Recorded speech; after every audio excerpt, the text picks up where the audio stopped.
Space delivery boy जुगनू अपना order पहुंचाने जा रहा है, तभी उसके पास एक मैसेज आया। Alien Ali and Bali here, हमारे स्पेसशिप का फ्यूल खत्म हो गया है, मदद करो। जुगनू सिग्नल की डायरेक्शन में गया और एलियन के स्पेसशिप तक पहुंचा। अरे भाई, मैं डिलीवरी बॉय हूँ, सिग्नल स्पेस रेस्क्यू टीम को भेजो, वो तुम्हारी मदद सही से कर पाएंगे। हमारे एंटीने का मुंह प्लेनेट की डायरेक्शन के अपोजिट है, तो सिग्नल नहीं भेज सकते और बिना फ्यूल के स्पेसशिप टर्न नहीं हो सकता। हमें कुछ फ्यूल दे दो। पर मेरा स्पेसशिप तो बिजली से चलता है। अब क्या होगा?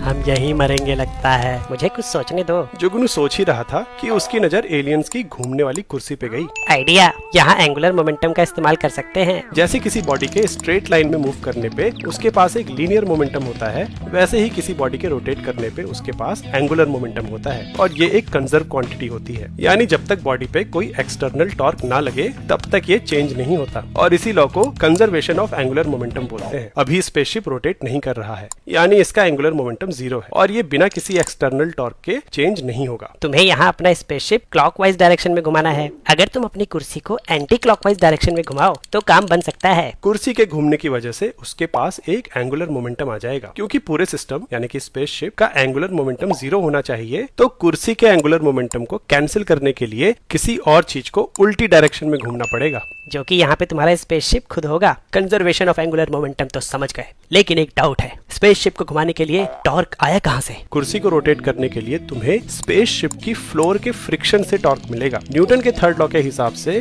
कुर्सी भी स्पेसशिप पे उतना ही फोर्स अपोजिट डायरेक्शन में लगाएगी, जिसकी वजह से उसके ऊपर भी एक टॉर्क लगेगा और वो घूम जाएगा। तो ऐसे एलियंस ने एंटीने का मुंह अपने प्लैनेट की तरफ किया और इमरजेंसी सिग्नल